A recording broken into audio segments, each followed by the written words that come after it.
የወደፊት ኑሮ አያሳስብህም? ምንድነው መጨረሻዋ? ቆይ ልትማር ነው ወይስ ልታገባ?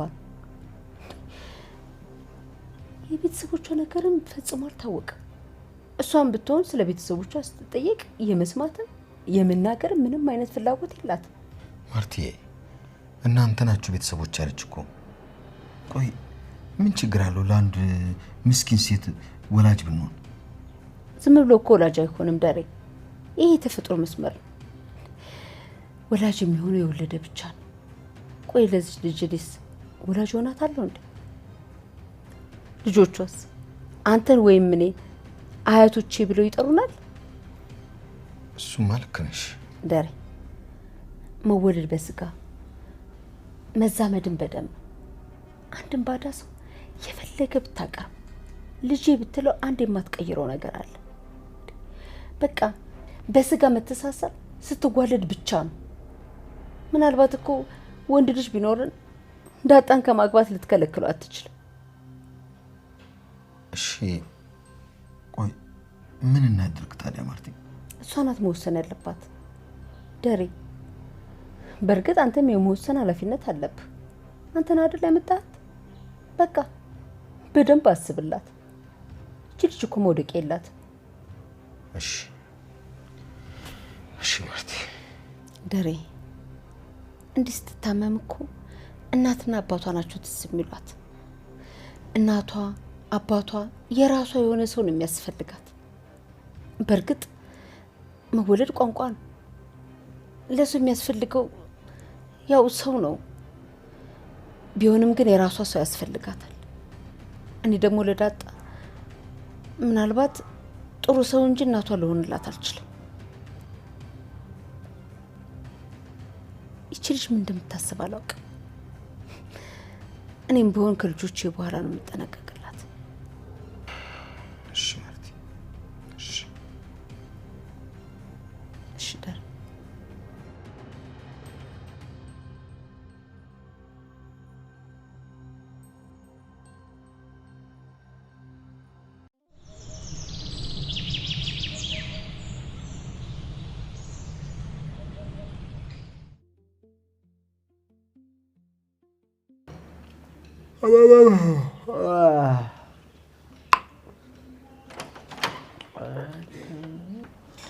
እንዴት አደርክ? ደህና። ዛሬ ሌባ ገብቶ እንደነበር ሰማሻል? ምን አይነት ሌባ? ኧረ እኔ አልሰማሁም። የሌባ ምን አይነት አለው ብለሽ? ማለቴ በቡድን ነው ወይስ ደግሞ አንድ ሰው ነው ብዬ እኮ ነው። እዚህ መንደር ነው ያዘው ሲል የሰማሁት። እራስከው? ምን ቦጣኝ? እኔ ቤት አልገባ ዝም ብሎ እያባረረ ያዘው ይላል። እኔ የሚይዝለት ራሱ አይዘው። አይ ጥሩ አድርገሃል። የዚህ ሀገር ሌባ እኮ ታጥቆ ነው የሚዘርፈው። ማባረር ነው እንጂ መያዝ የለብህ። ከታጠቀ ከባድ ነው። እኔ የምልህ ከዚህ ቤት ጧት የወጣ ሰው የታል እንዴ? ኧረ የለም። በመጀመሪያ ጊዜ በሩን የከፈትሽው አንቺ ነሽ። እሺ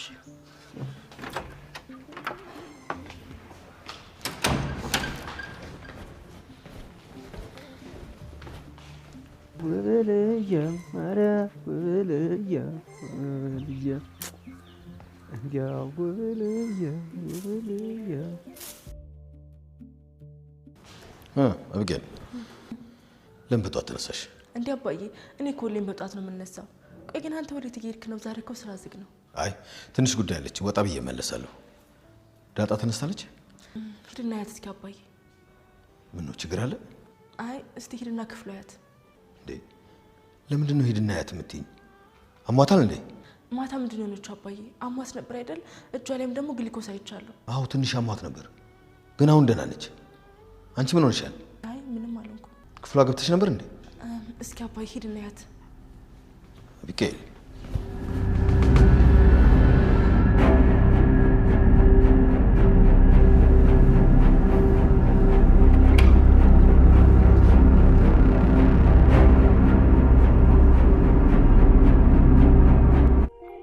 የለም ዝም በል። ማንንም ማናገር አያስፈልግም። እንደውም ነገሩ ምንም እንዳልተሰማ መስለ ማሳለፍ ነው የሚሻለው። ምንም ያየው ነገር ስለሌለ ተጠራጥሮ ይቀራል እንጂ ምንም የሚያመጣው ነገር የለም አለችኝ። ለመንቀሳቀስ ተሰልፈን በይደናዋል አሁን አንቺ ወደ ጋንታሽ ትሄጃለሽ፣ እኔ ደግሞ ከጋንታዬ ጋር እቀራለሁ እና አይዞሽ ሌላ ጊዜ እናወራለን አልኳት። ግድ የለም ዛሬም እዚህ ከእናንተ ጋር ሳልውል አልቀርም። ገና አልተሻለኝምና ቀኑን ሙሉ አብረን ሆነን በደንብ እንጫወታለን አለችኝ። ሁልጊዜ እንደምናደርገው ሁሉ ትጥቅና የተጋዳ ላይ ዝግጅት አድርገናል። እኔ ክላሽን ይዣለሁ፣ ድላይ ደግሞ ሽጉጧንና ቦምቧን ታጥቃለች። እንደ ወትሮው እንግዳ ወርቅና እኔ አካባቢው ሰላም መሆኑን አጣራን። ስንመለስ ዕቃ እንዳልተረሳና ሁሉም ጓድ መኖሩን ካረጋገጥን በኋላ ከሻፊዎች ወይም ደግሞ አብሪ ጓዶችን አስቀድመን በሰልፍ በሰሜን አቅጣጫ በኩል ወዳለው ወደ እምበሰናይቲ ተራራ ወጣን። አንደኛዋ ጋንታ ትናንት ማታ ደርሳለች። የነ ቴዎድሮስ ጋንታ ግን አጠገባችን ነበር የዋለችው። ዝናብ ስለነበረ ነው እንጂ ትናንትና ነበር መውጣት የነበረብን አለኝ ጓድ እንግዳ ወርቅ ድላይ መተማማን ስላወቀ ይመስለኛል ከጋንታዎቹ ጓድ ከበደ ፊት ለፊት አድርጎ እንድትንቀሳቀስ አደረገ። እኔ እንደምከተል ጋንታ መሪ በመሃል ተሰልፌ እንግዳ ወርቅ ደግሞ ከፊት ሆኖ ጉዞ ቀጠልን። የገደሉን አፋፍ እንደወጣን ተጸዳዱ ተባለ። ወደ ኋላ መለስ ብዬ ሳያት አትጸዳዳም፣ ዝም ብላ ቁጭ ብላለች። እየተሻለሽ ነው አልኳት። ከትላንት ዛሬ ይሻለኛል፣ ወገቤ ግን አልጠነከረም አለችኝ። ተራራውን እንደወጣን የአቤውና ጌትነት ቆመው አገኘናቸው። ሁለቱ ጋንታዎች ቀድመውን ስለወጡ ቦታቸውን ይዘዋል። አብሩክ ተባልንና ሁላችንም በያለንበት ቦታ ተቀመጥን። ትንሽ እንደቆየን አማኑኤል ወደፊት ተባልኩና እየሮጥኩ ደረስኩ። ጌትነትና የአቤው ከእንግዳ ወርቅ ጋር እየተነጋገሩ ቆመዋል። የትናንትና ጉዞ እንዴት ነበር ብሎ ጌትነት ጠየቀኝ። የተፈለገው ነገር አልተገኘም እና በለት ሄደን ስንጠይቅ ሴት አስተማሪዎች ወደ አድዋ ከተማ ደሞዝ ለመቀበል ሄደዋል ስላሉን ተመለስን። በመንገድ ላይ ግን ዝናቡ ስለወረደብን በቅዝቃዜውና በድካሙ በጣም ተቸግራ ነበር። እንደምንም ብለን ግን ጓዶች ያሉበት ቦታ አደረን ብዬ ነገርኳቸው።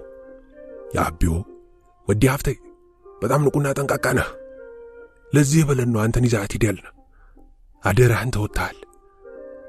ስለዚህ የቴዎድሮስ ጋንታም ትንሽ ራቅ ብላ ስለሄደች ዛሬም ከናንተ ጋር ትውልና ማታ ወደ ጋንታዋ ትቀላቅላለች የሚል መመሪያ ሰጠ።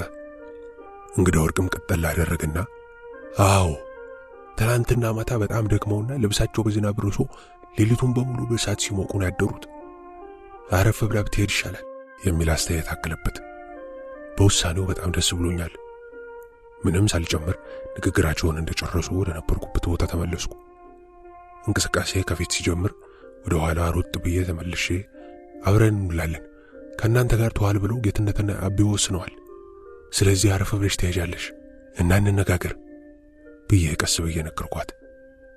ደስ እንዳላት ተረዳሁ። ትንሽ ተጉዘን መንደር አገኘንና አረፍን። እንግዳ ወርቅ ማረፍ ስለነበረበት እኔ በተለየ የቀን ዋርዲያ ኃላፊ ነበርኩ። አብሩክ እንደተባለ ወደፊት ሄድኩና ከእንግዳ ወርቅ ጋር ተነጋገርኩ። ዋርዲያ የሚወጣበትና የሚቆይበትን ቦታ መረጥን። ወደ ቤት ገብተን ዕቃዎቻችንን እንዳራግፈን ተረኛ ዋርዲያ ይዤ የሚቀመጥበትን ቦታ መረጥኩና አስቀመጥኩት። ሁለቱ ዋርዲያዎች የት እንዳሉ ነገርኩት። ከዋርዲያው መቀመጫ ወደ ጎን በኩል ሁለት ተለቅ ያሉ ድንጋዮች ነበሩ። ተረኛው የዋርዲያ ኃላፊ እኔ ስለነበርኩ ስፍራዬን ከድንጋዩ ስር አደረግኩ። ለማንኛውም አስፈላጊ ነገር ከተፈለኩ የምገኘው እዚያ መሆኑን ለተረኛው ዋርዲያ አሳወቅኩ። ተረጋግተን እንዳረፍን ወደ ድላይ ሄድኩና የቀኑ የዋርዲያ ኃላፊ መሆኔንና የምገኝበትን ቦታ አመላክቻት ሲመቻት እንድትመጣ ነገርኳትና ተመለስኩ። ድላይ መታማማንና መድከሟን አውቀው የጋንታዋ መጋቢዎች እንቁላል ጠብሰው ሰጥተዋት ደስ ብሏታል። በመንፈስም ሆነ በሞራል ጠንከር ብላ ስላየዋት እኔም ደስ አለኝ። ኩሽኬን አንጥፌ ክላሽን ድንጋዩ ላይ ደግፍ አደረግኩና ፊቴን ወደ ዋርዲያዋ ዙሬ ጋደም አልኩ። ዋርዲያዎቹ በየሰዓቱ እየተቀያየሩ ነበሩ። ከጥቂት ጊዜ በኋላ ድላይ እኔ ወደ ተቀመጥኩበት ቦታ መጣችና ጠጋበል አለችኝና በቀኝ በኩል ከጎን የተቀመጠች። ተሻለሽ አልኳት። ከትላንት ዛሬ ይሻለኛል፣ እንዳሁኑ ግን ተሰቃይቼ አላውቅም። ሌላው ቀርቶ ትጥቄን እንኳን ለመሸከም አልቻልኩም። ወገቤ ሊበጠስ ትንሽ ነበር የቀረው እያለች ህመሟን በትካዜ ገለጸችልኝ። እናንተ እኮ ታድላችኋል፣ እንደዚህ አይነት ህመም አታውቁ አለች ደግሞ በጣም ቀስ ባለ ድምጽ። እኔ እኮ ድላይ የምትፈልገውን ዕቃ ይዛችሁ ትመጣላችሁ ሲሉ መጀመሪያ ምንም አልገባኝም። በዚህ ዙሪያ ብዙ የማውቀው ነገር የለኝም። ልጠይቅሽ በጣም እየፈራሁና እያፈርኩኝ ነበር። ትግል ከመግባቴ በፊት እንደዚህ አይነት ነገር አጋጥሞኝ አያውቅም። ስለ ተፈጥሮ የነበረኝ እውቀት በጣም የተሳሳተ ነበር። በሕይወቴ ውስጥ ይህ የመጀመሪያ አጋጣሚ ነውና ባለማወቄ ይቅርታ አድርጊልኝ አልኳት። ከልቤ ነበር። ምን ነው አማኑኤል፣ ይህ እኮ ይቅርታ የሚያሳይ ነገር አይደለም አለችና ችግሩን ቀስ በቀስ ስታስረዳኝ በጣም አዘንኩ። የተሰማኝ ሐዘን ርኅራኄ በሞላው ሁኔታ ስገልጽላት አይኖችን እየተመለከተች አማኑኤል አይዞ፣ ምንም ችግር የለም። ከዛሬ ደግሞ ነገ ይሻለኛል። ክላሼን አንግቼ ታየኛለህ። ቀንና ሌሊቱን በሙሉ በጣም ስለተንከባከብከኝ፣ ለእኔ ስትልም ብዙ ስለተጎሳቆልክ በጣም አመሰግናለሁ። በፍጹም አልረሳህም። ለእኔም ይህ አጋጣሚ የመጀመሪያዬ ነው። በእንዲህ አይነት ሁኔታ ወንድ አይቶኝም ተንከባክቦኝም አያውቅም። አንተ የእውነትም የአደራ ሰው ነህ። ጌትነትና የአብዮ ካንተ ጋር እንዲሄድ ያደረጉበት ምክንያት ይህ ይመስለኛል በማለት ጓዶች እንዳይሰሙና እንዳይመለከቱን ድምጿን ዝቅ አድርጋ በጥንቃቄ አወራችልኝ። የወቅቱ ትልቅ ችግሯ በመሆኑ የወገብ ህመሙ የቱን ያህል እንደሚያሰቃያት አስረዳችኝ። ድላይ ስትነግረኝ ነበር ብዙ የማላውቀው ነገር እንዳለ የተረዳሁት። እሷም አለማወቄን በደንብ ተረዳች። ብዙም ሳልገልጽላት ስላስተዳደጌና ከትግል በፊት የነበረውን አኗኗሬን ለመገመት ችላለች። ሞዴስ የሚለውን ቃል እንኳን ለመጀመሪያ ጊዜ መስማቴንና ጥቅሙንም የማላውቅ መሆኔን አውቃለች። የአቀራረቤና የአመለካከቴ የዋህነት ካለማወቅ መሆኑን፣ ከብዙ መተቃቀፍና መነካካት የተነሳ ግን ተፈጥሯዊ ስሜቴ ሊቀሰቀስ መቻሉን ተገነዘበች። አስቸግረሽ ከሆነ በጣም ይቅርታ አልኳት በድጋሚ። አይዞ፣ ምንም የሚያሳስብ ነገር የለም። በጣም ከመተሳሰብ የመጣ ሁኔታ ነው እንጂ ሆን ብሎ የተደረገ ነገር አልነበረም። ብቻ የበለጠ ለመቀራረብና ለመተማመን መነሻ ሆኖናል አለችኝ ተረጋግታ። ምሳ መድረሱ ተነገረንና ከጓዶች ጋር አብረን በላን። ከምሳ በኋላ ተመልሰን ወደ ነበርንበት ቦታ ሄድን። ጊዜው ፀሐያማ ስለነበረ ጥላ ወዳለበት ቦታ ቀየርንና መቀማመል ጀመርን። መጀመሪያ ጸጉሯን ቀመልኩላት። እርሷም በተራዋ ይህንኑ አደረገች። እያንዳንዱ ንክኪ ከወትሮ ለየት ያለ ስሜት እየፈጠረ ወደ መተሻሸት ተቀየረ። አማኑኤል አለችኝ በዝቅተኛ ድምፅ። ቀስ ብዬ ስመለከታት አይኖቿ ያርገበገባሉ። የምትጨምረው ቃል ግን አልነበራትም። ተያየን። በሁለታችንም አይኖች ውስጥ ልዩ ስሜት ይነበባል። ጓዳዊውን ፍቅር ያሸነፈ ጾታዊ ፍቅር መፈጠሩን ከድላይ አይኖች ውስጥ ማንበብ ቻልኩ። ኃይል 500 ከኃይል 66 ጋር በመሆን በውቅሮ ካምፕ ላይ በቀን ለሚደረግ የወረራ ዝግጅት የተጠራችው ከብዘት ነበር። ብዘት በአድዋ መስመር ከሰሮ ወደ አዲግራት በሚወስዱ አቅጣጫ የሚገኝ ቦታ ነው። በዚያን ጊዜ ኃይል 500 ከብዘት እስከ አክሱም ጫፍ የመሄድና የፕሮፓጋንዳና የቅስቀሳ ሥራ የመስራት ኃላፊነት ተሰጥቷት ነበር። በየገበሬው መንደሮች ውስጥ ተመሳስለው የኖሩ ይሰሩ የነበሩ ጓዶች በየቦታው ይገኙ ስለነበር እነርሱ በቀሰቀሱት ህብረተሰብ ውስጥ ስንንቀሳቀስ ብዙ ችግር እንዲቀለልልን አድርገዋል። ወቅቱ አልፎ አልፎ የደርግ ጦር እንቅስቃሴ የሚታይበት፣ ከወያኔ ጋር የነበረው ቅራኔም ከፍተኛ ደረጃ ላይ ደርሶ በጦርነት አፋፍ ላይ የምንገኝበት ነበር። በተጨማሪም አሲምባ ውስጥ በተፈጠረው የአንጃ እንቅስቃሴ የተነሳ የተወሳሰበ ውስጣዊ ችግር የተከሰተበት ጊዜ ስለነበረ ኃይላችን በዚህ ችግር ውስጥ ሆና ነበር የምትንቀሳቀሰው። አንድ ቀን የደርግ ጦር ሊመጣ እንደሆነ የሚጠቁም መረጃ ደረሰን። እኛ ደግሞ ምንም አይነት ዝግጅት አልነበረንም። በዚያ ላይ የነግዳይ ጋንታ ራቅ ብላ ሄዳለች። ምን ማድረግ እንዳለብን ተነጋግረን መረጃውን ለማረጋገጥ የተወሰኑ ጓዶች እንዲላኩ ተወሰነና የአቢዮ 3 ጓዶችን ይዞ የደርግ ወታደሮች አሉበት ወደ ተባለው አካባቢ ሄደ። የተላከው ቡድን መረጃውን አጣርቶ ይመለሳል ተብሎ በተገመተው ጊዜ ውስጥ ሳይመጣ ቀረና ግራ ተጋባን። ጓዶቹ የዘገዩት ምናልባት በጠላት እጅ ወድቆ ይሆናል ብለን ተጠራጠርንና ስጋት ውስጥ ወደቅን። እነርሱን ለማፈላለግና በዚያውም የደርግንም ጦር ሁኔታም ለማረጋገጥ በጌትነት የምትመራዋ እኔ የነበርኩባት ጋንታ ወደ ሶሮ አቅጣጫ ተላከች። ከብዘት ሌሊት ተነስተን ሊነጋጋ ሲል ሶሮ አካባቢ ደረስን። ከዚያም አመቺ ቦታ አግኝተን ቅኝት ስናደርግ የደርግ ጦር ከፊት ለፊታችን በቅርበት መኖሩን ተመለከትን። መስገብ ምሽግ ያዝንና ተመቻችተን ሁኔታዎችን መከታተል ቀጠልን። የሚገጥመንን ወይም የምንገጥመውን ኃይል ለመቋቋም ቢያንስ መትረየስ እንደሚያስፈልገን በመረዳታችን መትረየስ የያዘችው ጋንታ እንድትመጣልን መልእክት ላክን። እስከዚያው ግን ተጨማሪ መረጃዎችን ለማግኘት አንድ የአመራር አባልና አንድ ጓድ የደርግ ጦር ወደ ሰፈረበት መንደር ለስለላ እንዲሄዱ ተወሰነ። እኔ ከአመራሩ በፈቃደኝነት ለመሄድ ተነሳሁና ከአታክልቲ ጋር እንድንሄድ ስምምነት ላይ ደረስን። እኔ ገበሬ ልብስ ለብሼ አታክልቲም ተማሪ ለመምሰል የሐኪማችንን የዋድ ከበድን ደብተርና ወረቀት ይዞ እኔን ተከትሎ እንዲሄድ ተነጋገርን። ሁለታችንም ከእቅዳችን ጋር በሚስማማ አለባበስ ተዘጋጀን። እኔ ሽጉጥና ቦምብ፣ አታክልቲ ደግሞ የተወሰኑ ቦምቦች ይዟል። እኔ እንግዲህ ልጄን ወይም ወንድሜን ወደ ትምህርት ቤት ለማድረስ እንደምሄድ ገበሬ መስያለሁ።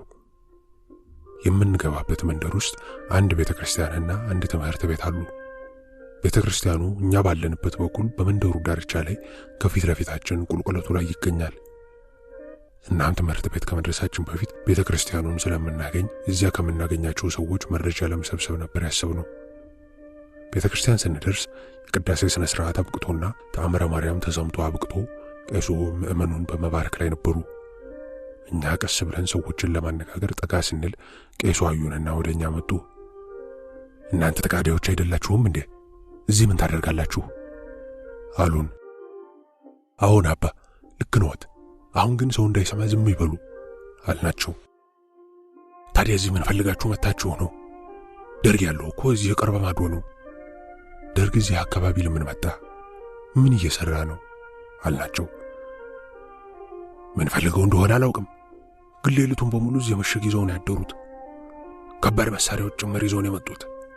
ከዚህ ቦታ ትንሽ እልፍ ብትሉ ግን ስለሚያገኟችሁ ችግር ላይ ትወድቃላችሁ አሉን። ከዚህ በኋላ ማለፍ ስላልቻልን ቄሱ የነገሩንን መረጃ ይዘን ጓዶቻችን ወደ ነበሩበት ቦታ ተመለስን። እኛ ከጓዶቻችን ከመቀላቀላችን በፊት ታንኮች መብራት አብረተው መንቀሳቀስ ጀመሩ። ጌትነት እኛን እስኪያገኝ ድረስ ምንም አይነት ትዕዛዝ ሳይሰጥ እኛን ይጠብቀናል። ስንደርስ የሰማነውን ነገር ነው። ከዚህ በኋላ ተኩስ እንዲከፈት አዘዘ። ለ45 ደቂቃዎች ያህል በነበርንበት ሆነን ስንታኮስ ቆየንና የደርግ ጦር ምሽግ የያዝንበትን ቦታ ለይቶ በማወቁ ለመክበብ ቦታውን እያሰፋ መሄድ ጀመረ። ለበለጠ አደጋ እየተጋለጥን ነበር። አፈግፍጎ ለመሰወር እንኳን የማንችልበት ሁኔታ ውስጥ ልንገባ ትንሽ ሲቀረን በግዳይ ጨጓር የምትመራው ጋንታ ደረሰችና ተጨማሪ ሽፋን አግኝተን ተጠናከርን። ያን ጊዜም በአስተማማኝ ሁኔታ ሳይከቡን አስቀድመን እያፈገፈግን መታኮስ የምንችልበት እድል ስለተፈጠረልን ተኩሱን አጋግለን ማፈግፈግ እንደጀመርን ወደ ብዘት አቅጣጫ በመጓዝ ላይ የነበሩትን ሁለቱን የደርግ ጦር ከባድ የጭነት ተሽከርካሪዎች የተቀበረ ቦምብ አፈነዳቸው። በዚህ የተደናገጠው የደርግ ጦር ተኩሱን የበለጠ አባብሶ ይለቀው ጀመር። እኛ የእነርሱ መረበሽ ማወቃችን በአስተማማኝ ሁኔታ ያለምንም ችግር እንድናፈገፍግ አገዘንና በሰላም ወደ ብዘት ተመለስን። ወደ ብዘት ተመለስን ትንሽ እንደቆየን በ1970 ዓመተ ምህረት የመጀመሪያ ወራት አካባቢ ከአሲምባ ወደኛ ከመጣ በክፍለ ህዝብ ውስጥ ከሚሰራ አባል ጋር ተገናኘሁ። ስለ አሲምባ ጠየቅኩትና ስንጨዋወት ሰላማዊት ትዝ አለችኝ። ያውቃት እንደሆነ አለያም ስለሷ የሰማው ነገር እንዳለ ጠየቅኩት። ከሰላማዊት ጋር የተለያየ ነው የፍርድ ቤቱ የትሪቢዩናሉ ውሳኔ ከመሰማቱ በፊት ስለነበረ ውሳኔው ከተሰማ በኋላ አግኝቼ ላመሰግናት በጣም እፈልግ ነበር። አልተገናኘንም። እንደምንም ብዬ አገኛታለሁ የሚል እምነት ግን ነበረኝ። ወደ አሲምባ ሳልመለስ ደግሞ ኃይል 555 ተመደብኩ። እናም አመስግኜ ለመሰናበት ይቅርና ወሬዋን እንኳን መስማት ሳልችል ቀረሁ። ከሰላማዊት ጋር የተለያየ ነው ወደ ጾረና ተልኬ ከሄድኩ ጀምሮ ነበረ። ጾረና አንድ ወር ቆይቼ ስመለስ ስንቅና ትጥቅ ያለበት ቦታ እንድጠብቅ የተመሰረተችውን ጋንታ ዋርዲያዎች የምመድበውና የምቆጣጠረውን የነበርኩ። ያኔ ደግሞ አዳዲስ መሳሪያ መጥቶ ስለነበረ ከተወሰኑ ሰዎች በስተቀር ወደዚያ ማንም አይመጣም ነበርና ወሬ አላገኘሁም። እኔም ሰንገዴ ለመሄድ አልችልም ነበር። ለጓዱ ከእርሷ ጋር የነበረኝን ቀረቤታ ነገርኩት። ትንሽ ዝም ብሎ ቆየ። እኔም እንደማያውቃት እያሰብኩ ተስፋ ወደ መቁረጡ አዘነበልኩ። እርሱ ግን እንዴት እንደሚነግረኝ ግራ ገብቶት ነበር። ምናልባትም ከእርሷ ጋር ስለነበረኝ ቀረቤታ መጀመሪያ ባልነግረው ኖሮ እንዲህ አይጨነቅ ይሆናል። ይህንን የተረዳሁት በኋላ ነበር። አንገቱን ወደ መሬት ደፍቶ ቆየና ጉሮሮውን አጸዳድቶ ቀና ብሎ ሲያየኝ ልቤ ደነገጠ። ሰላማዊት ታማለች ወይ ታስራለች አለያም ቆስላለች፣ ብቻ መጥፎ ነገሮች በሙሉ ተሰብስበው በሐሳብ የመጡና አሸበሩኝ። ምን ነው? ምን ሆናለች? ደህና አይደለችም እንዴ ብዬ ጮህኩበት። ብቻ እኔም ባይኔ አላየሁትም፣ ወሬን የሰማሁት። ታማ ለትንሽ ጊዜ ተኝታ ነበር አለኝ። እና አልኩት በድንጋጤ። በሽታዋ በእኛ ሕክምና ደረጃ የማይቻል ሆኖ ወደ ሌላ ቦታ ሊወስዷት እየሞከሩ ሳለ ብሎ አልጨረሰም፣ ወይም እኔ የመጨረሻውን አልሰማሁትም። ብቻ ራሴን ይዤ መጮህ ጀመርኩ። በነበርኩበት ቦታ ላይ ቁጭ ብዬ ብዙ አለቀስኩ። እምባ ያልቆም አለኝ። በብዙ ትግል ራሴን ለማረጋጋት ሞከርኩ። ቁም ነገሯና ጨዋታዋ፣ በተለይ በቀይ ክብ ፊቷ ላይ የሚያበራው ደማቅ ፈገግታዋ ትዝ ሲለኝ የቆመው እምባዬ እንደገና ይወርድ ነበር።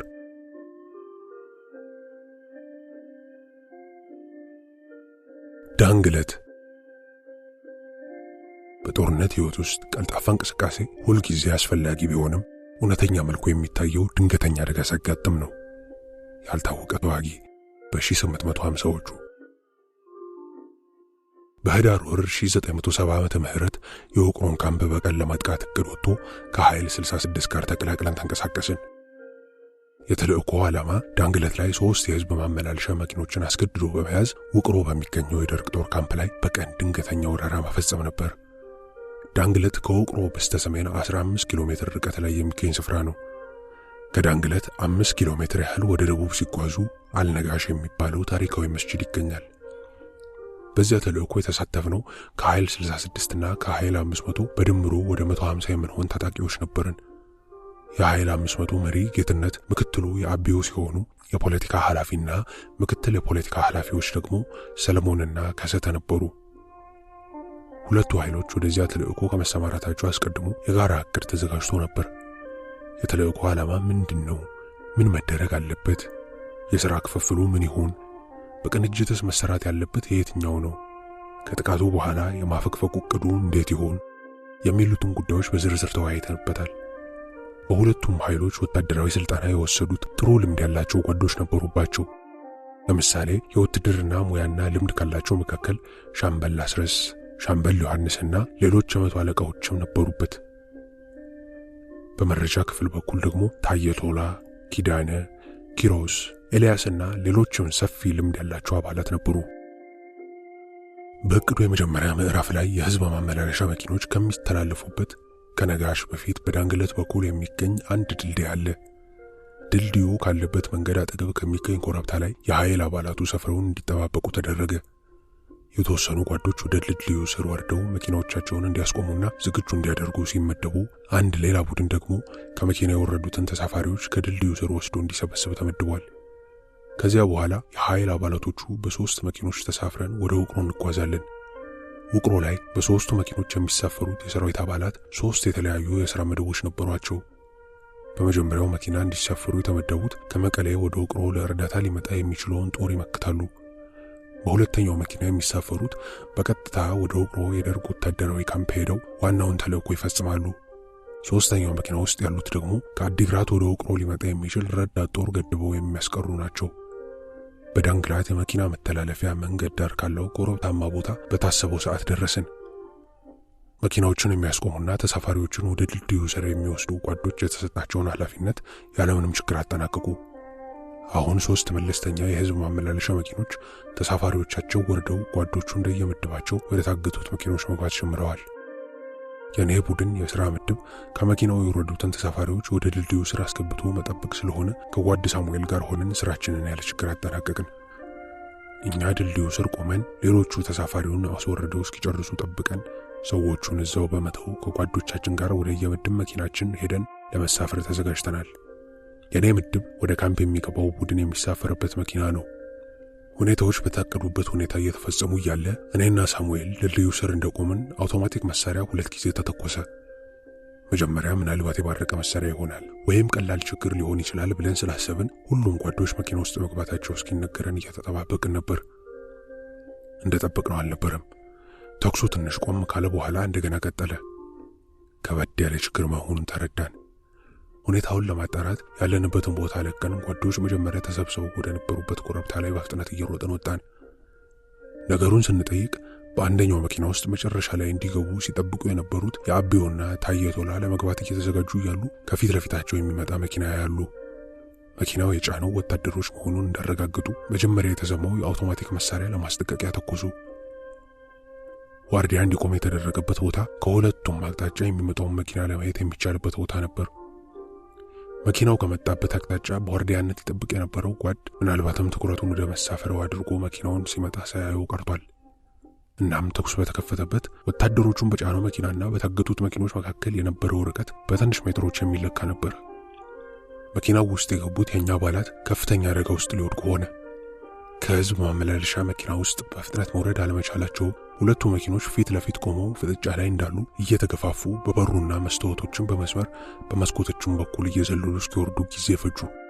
ቀድሞ የወረዱት ደግሞ መኪና ውስጥ የቀሩትን በፍጥነት እንዲወርዱ ወደ ማገዝ አተኮሩ። በዚህ መካከል ወታደሮቹ ቀድሞ ቦታ ይዘው መታኮስ ጀመሩ። ከአውቶቡሱ ወርደው ሁሉም ከለላ ለመፈለግ በየአቅጣጫው ሲሮጡ ቅንጅት ጠፋና ተበታተኑ። እኔና ሳሙኤል ኮረብታው ላይ ወጥተን ስንመለከት መኪና ውስጥ የነበሩት በሙሉ ወርደዋል። የአቢዮና ጌትነት ሬዲዮ ይዘው ተነጣጥለው በየግላቸው የሚሮጡትን አባላቶች ለማረጋጋትና ለማሰባሰብ ወዲህና ወዲያ እያሉ ይጣደፋሉ። እኔና ሳሙኤል ወደ እነርሱ ሄድን። እኛ ስንደርስ ጌትነት ከሲራጅና ከአቢዮ ጋር በሬዲዮ እየተነጋገረ ወደፊት የሄዱትን አባላት ለመመለስ ወዲያና ወዲህ በመሮጥ ላይ ያለ ወታደሮቹ በመነጋገሪያ ሬዲዮ አንቴና አቅጣጫ አስተካክለው ተኮሱበትና ጌትነት ተመቶ ወደቀ። እርሱን አንስተን ይዘውት እንዲሄዱ ለጓዶች ከላክነው በኋላ እንደገና ወደ ተኩሱ ቦታ ስንመለስ ብዙዎቹ ጓዶች የሉም። ታየ ቶላ ድንጋይ ላይ ቁጭ ብሎ ጭንቅላቱን በእጁ ይዞ ጉድ ሆንን እያለ ይጮሃል። እኔ የአቢዮ ብርሃን አባይ ብርሃኑ የሚባል የደጀን የጎጃም ልጅ አጠገቡ ቆመናል። አሁን ተመልሰን ምን እናደርጋለን? እንዴት ያሲን በመሬት እንረግጣለን? በዚህ ላይ ደግሞ ሸሻችሁ ይሉናል ይላል ታየ ራሱን ይዞ። ታዲያ ለምን አንዋጋም? ለምን ውጊያውን አንቀጥልም አልነው። ኋላ ደግሞ ያለ ፍርድ ጦር አንቀሳቀሳችሁ ብለው ወቀሳ እንዳይመጣብን ነው እንጂ አለና ዝም አለ። በዚህ ጊዜ ተከስተ አጠገባችን ደርሶ ነበር። እንዳትወቀሱ እንኳን ያለሁኝ ጦርነት ለመፍቀድ ስልጣን አለኝ፣ ስለዚህ ለእናንተ ሙሉ ኃላፊነት ተሰጣችኋለሁ ሲለን ሁላችንም ተደሰትን። ተከስተ የኃይል 500 ምክትል ፖለቲካ ኃላፊ ስለነበረ ውጊያ ለመፍቀድ ስልጣን ያለው በመሆኑ ጥሩ ጊዜ ደረሰልን። በዚህ ከተስማማን ለጊዜው ወታደራዊ መሪ ሆነን ብለን ሻምበል ዮሐንስን ጠየቅነውና እሺ ያለን። እየተነጋገርን መታኮሳችንን ቀጠልን። ቢራራ መትረየስ ይዞ ሽፋን እንዲሰጥ ተመደበ። ሌሎቻችን ደግሞ ወደ ጠላት ኃይል ለመጠጋት መንቀሳቀስ እንደጀመርን ሻምበል አስረስ የመንግስት ኃይሎች ድንጋይ ይወረውራሉ፣ ድንጋይ በሚወረውሩበት ጊዜ ቦምብ መስሏችሁ ቦታ ለመቀየር ስትሉ አነጣጥረው ተኩሶባችኋልና እንዳትታለሉ። እንዲያየነው ይሄ ጦር ተራ ጦር አይደለም፣ ከፍተኛ ልምድ ያለው ጦር ሳይሆን አይቀርምና ተጠንቀቁ አለን። ወደ ተኩስ ውስጥ ስንገባ ሻምበል አስረስ እንዳለው ተጠግተው ቆይተው በእኛ ላይም ጥቃት ለመፈጸም ሞከሩ።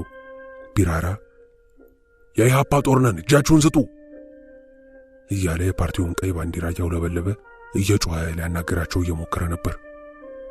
እነርሱ ግን በማጥቃት መተኮሳቸውን ቀጠሉበት። ከዚያ በኋላ ቢራራ የያዘውን መትረየስ ደግኖ የሽፋን ተኩስ ይሰጠን ጀመር። እርሱ ሽፋን ሲሰጠን እኛም ቦታ የያዝን ማጥቃት ጀመርን። እነርሱ ደግሞ ቀስ እያሉ በማፈግፈግ ቦታ መልቀቅ ያዙ። በዚያ ጊዜ እየተከታተልን አጣደፍናቸው። አስፋልቱን ቆርጠን ወደፊት ስንገፋ አንድ ላይ የነበሩት በሁለት በኩል ተከፈሉ። እኔ ታየ ቶላ፣ ብርሃን አባይ፣ ብርሃኑ፣ ተመስገን፣ ረዳይ፣ አዳዩና ሌሎችም እነርሱን ከቆረጠን በኋላ ገደል ላይ ሆነን ወደፊት ተኩስ ቀጠልን። በዚህ ጊዜ ከበስተግራ በኩል መንቀሳቀሻ አጥተው የነበሩት የአቢዮ፣ ሲራጅ፣ አስማማውና ከእነርሱ ጋር የነበሩት እንዲሁም ከኋላ የነበሩ የእኛ ጓዶች ነፃ ሆኑ። ከዚህ በኋላ ወደ ውጊያው መቀላቀልና ማጥቃት ሲጀምሩ ኃይላችን ተጠናከረ። በመጨረሻው የጠላት ጦር አፈግፍጎ ወደ አዲግራት ሸሽቶ ሲሄድ ወደፊት የሄደው ደግሞ በዚያው ተበታትኖ ጠፋ። በውጊያው ከወታደራዊ ስልጠና የመጣ 100 አለቃ ሲሰዋብን ብርሃን አባይ ቆሰለ።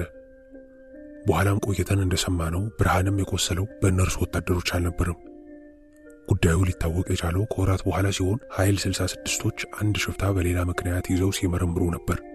በዚያ የተኩስ ልውውጥ ላይ አስፋልቱን ቆርጠን ሄደን ሳለን ብርሃነ አንድ ትልቅ ቤት ተሸኪል ምሽግ ተከልሎ ነበረ። እዚያ ቤት ውስጥ የነበረው ሽፍታ ደግሞ በድንገት ተኩስ ሲሰማ ድንግጦ በመተኮሱ ብርሃንን ግራ እጁ ላይ አቆሰለው። ተይዞ ሲመረመር ይህንኑ ተናገረ። በመጨረሻ እንደገና ተመልሰን ከኋላ የነበሩ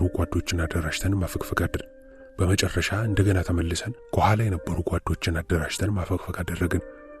በማግስቱ የተወሰንን ሰዎች ከሰተ፣ እኔ፣ ታየ ቶላ፣ ኪዳነ ኪሮስና ሌሎችም በጠቅላላው ወደ 7 ሆነን ሁኔታውን ለመሰለል ተመልሰን ዳንግላት ሄድን። ደርግ ሌላ የተደራጀ ጦር ለአሰሳ ልጎ ስለነበር ያ ጦር ፊት ለፊታችን እስኪቀርብ ድረስ አንድ ቦታ ተደብቀን አየነው። ያን ቀን አስሰው ምንም ሳያገኙ ተመለሱ። ማታውን ደግሞ ከአዲግራት አቅጣጫ ብዙ ወታደራዊ ተሽከርካሪዎች መብራት እያበሩ ሲመጡ ተመለከትን። በዚያው ዕለት በህዳር መጨረሻ እንደገና ከአድዋ ወደ ደብረ ዳሞ ተንቀሳቀስን። ከገዳሙ አጠገብ መዛምር ዳሞ የሚባል ትልቅ መንደር አለ። ወደ መንደሩ የመጣንበት ምክንያት ቀደም ሲል ከውጭ ሀገር በኤርትራ ነጻ አውጪ ድርጅት በኩል የመጡ የራሳችን የሆኑ መሳሪያዎችን ጾረና ገብተው ከዚያም ወደ መዛምር ዳሞ መጥተዋል የሚል መልእክት ስለደረሰን ነበር። ጾረና ኤርትራን ከትግራይ የሚያዋስን ነጻ የወጣ በረሃማ አካባቢ ነው። መሳሪያዎቹን ከመዛምር ዳሞ ወደ አሲምባ መውሰድ ነበረብን። ከኤርትራ መዛምር ዳሞ የመጡትን መሳሪያዎች ተሸክመን አጋሜ አውራጃ ለመድረስ በሌሊቱ ተነሳንና ተራራውን በመውጣት ከምዕራብ ወደ ምስራቅ ጉዟችንን ቀጠልን። ምንጊዜም ቢሆን ከአጋሜ ወደ አድዋ ወይም ከአድዋ ወደ አጋሜ በምንሄድበት ጊዜ በመከላከል የሚገኙትን ታላላቅና አስቸጋሪ ተራራዎች መውጣትና መውረድ የግድ ነበር። የተነሳነው በሌሊትም ቢሆን መሳሪያዎቹንና ትጥቃችንን ተሸክመን ተራራዎቹን ስንወጣና ስንወርድ ተዳክመን ነበር። ከፊት ማውንቴንስ አር ፔፐር ታይገርስ የሚል የእንግሊዝኛ ቃላት የያዘ መልእክት መጣ። ከመጀመሪያ የመጣው መልእክት እየተቀባበለ መጨረሻ ሰልፍ ላይ እስካለው ሰው ድረስ ይሄዳል። እንደሚመስለኝ አይዟችሁ፣ በርቱ፣ ተራራውን አይታችሁ አትፍሩት ለማለት ነበር። ከአዲግራት ወደ ዛላምበሳ የሚወስደውን አስፋልት መንገድ በጥንቃቄ አለፍንና ሊነጋ ሲል ሰግላት ገባን። ሰግላት እንደገባን ያረፍነው የቄስ ካባ ቤት ነበር።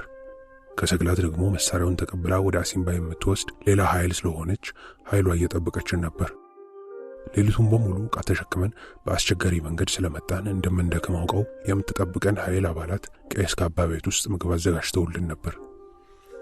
ቄስ ካባ የዚሁ የሰግላት መንደር የግሎ ማክዳ ወረዳ ተወላጅ ናቸው። ከመጀመሪያ ጀምሮ የኢሐሰን ሥራዎች ተቀብለው ለድርጅቱና ለሰራዊቱ ከፍተኛ አስተዋጽኦ ያበረከቱ ሰው ናቸው። ቤታቸው የሰራዊቱ ትጥቅና ስንቅ ማዕከል ከመሆኑም በላይ ቄስ ካባ 2 ልጆቻቸውን ለትግሉ የሰጡ በኢሃፓ ዓላማ ትልቅ እምነት የነበራቸው የተከበሩ አባት ነበሩ። ቄስ ካባ በጣም ረጅም ቁመት፣ ደልዳላ ሰውነት ያላቸውና ጢማቸውን የሚያሳድጉ ስለነበሩ አንዳንድ ጓዶች የኩባውን መሪ ፊደል ካስትሮን ይመስላሉ ይሉ ነበር። አሜሪካን መጥቼ ካስትሮን በጋዜጣና በቴሌቪዥን ሳየው እውነትም ጢማቸው፣ ቁመናቸውና ግንባራቸው የካስትሮን እንደሚመስል አረጋገጥኩ። ቅላታቸውም አቋቋማቸውና ደረተ ሰፊነታቸውም ሁሉ ከካስትሮ ጋር የሚመሳሰል ነበር። ቄስ ካባ ጠንካራ ሰው፣ ጥሩ ተናጋሪና ከፍተኛ የማሰመን ችሎታ የነበራቸው የድርጅቱ ዋና ደጋፊ ሲሆኑ ምናልባትም የፓርቲው አባል ሳይሆኑ አይቀሩም። በነጋታው ያመጣናቸው መሳሪያዎች ለምትጠብቀን ኃይል አስረከብንና አረፍ ብለን እንደገና ወደ ዳሞ ወረዳ ሄድን። ብዘት ከመድረሳችን በፊት አሙስ የሚባል መንደር አጠገብ ስንደርስ በርከት ያሉ አርሶ አደሮች እኛን ለማናገር ተከትለው መጡ። ቦታው አሙስ ከመግባታችን በፊት ወደ ቀኝ በኩል ያለ መንደር ነው። በዚህ ጊዜ ብዙ የዳሞ ነዋሪዎች የሚተዳደሩት በኢሐሰ ስር ነበር። በአካባቢው ጠንካራ ካድሬዎች ስለነበሩ በመጀመሪያ መሬት ያከፋፈልንበትን ቦታ ስለሆነና ከፍተኛ ድርጅታዊ ሥራዎች ስለሰራንበት በአካባቢው ጥሩ ተቀባይነት ነበረን። በዚህ ቦታ ላይ ብዙ ጊዜ ከሰሩ ካድሬዎች መካከል ገብረ ጻድቃን ነጋሽ፣ ኤልያስ፣ ጥሪት፣ ሀጎስ፣ ራሄልና የመሳሰሉ ጎበዝ ጓዶች ይገኙበታል። እኛ ስንደርስ ግን ከሊፋ የሚባል አንድ የአዲግራት ልጅ በካድሬነት ተመድቦ ይሰራ ነበር። የከሊፋ አመራርና አሰራር ግን ህዝቡን አላስደሰተም ነበርና የከሊፋን አስተዳደር በመጥላት ለወያኔ አመልክተው እነርሱ እንዲያስተዳድሯቸው የጠየቁ ሰዎች ነበሩ። በነበረው አሰራር ህዝቡ ወያኔና ኢሃፓ ወይም ተወካዮች በተገኙበት ድምፅ መስጠት ነበረበት። አብዛኛውን ድምፅ ያገኘው ድርጅት አመራሩን ይረከባል። በዚያ ሁኔታ ህዝብ በፈለገበት መንገድ ለማስተዳደር ይችላል። ስለዚህ በከሊፋ ያልተደሰቱ ሰዎች ወያኔዎችን ጠርተው የህዝቡ ድምፅ እንዲጠየቅ ቀጠሮ ይዘዋል። የድምፅ መስጫው ቀን ከመድረሱ በፊት የኛ ደጋፊዎች ኃይል 500ን አነጋግረዋል። ለዚህ አስፈላጊ ቀን ጠንካራ ሰዎች እንዲላኩላቸውና በዚህ ሁኔታ ከሊፋ በሌለበት ህዝቡን ለማነጋገር አቅደው ነበር ወደኛ የመጡት። ኃይል 500 የህዝቡን ጥያቄ በመቀበል 3 ሰዎች እንዲመደቡ ወሰነ። በዚህ መሰረት እኔ፣ አሰፋና ሮምሃ ተጠርተን ጉዳዩ ተነገረንና በተባለው መሰረት ለማስፈጸም ሄድን። አሰፋና ሮምሃ ቀድሞም በደንብ የሚተዋወቁ የመቀሌ ልጆች ናቸው። አሰፋ መቀሌ ውስጥ ቻይና ግሩፕ ተብሎ ይጠራ የነበረው የጎረምሶች ቡድን አባል የነበረና ደልዳላ ስፖርተኛ ሰውነት ያለው ነበር። እኔና አሰፋ ለመልእክት አብረን ተመድበን ብዙ ጊዜ ወደ ተለያዩ ቦታዎች በመሄድ አብረን ሰርተናል። አሰፋ በማታ የማየት ችግር ስለነበረበት ትንሽ ከጨለመ የሰው እግር እየተከተለ ነበር የሚራመደው። እንደ ቻይና ግሩፕ አባልነቱ ሳይሆን በጣም ሲበዛ ትዕግስተኛ ነበር።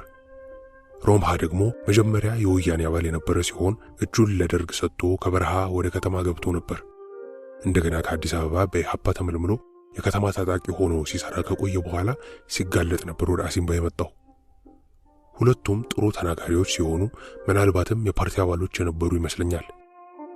ሮማ በመጀመሪያ የወያኔ አባል ስለነበር እርሱን ከወያኔ ጋር በሚያገናኘን ስራ ውስጥ ማስገባት ብዙ ንትርክ የሚያስከትል ነበር። ይህ እየታወቀ በዚያን ቀን ለምን እንደተመደበ ባላውቅም በትዕዛዙ መሰረት ሁለቱም በስብሰባው እንዲካፈሉ ተደረገ። እኔ በወታደራዊና ጸጥታ በኩል ኃላፊነት ተሰጥቶኝ ተልእኮውን ለመፈጸም ከመጡት ደጋፊዎቻችን ጋር ወደ መንደሩ አመራን። መጀመሪያ ወደ መንደሩ በድብቅ በመግባት ከሊፋን ወደ ስብሰባ እንዳይመጣና ከኃይል 500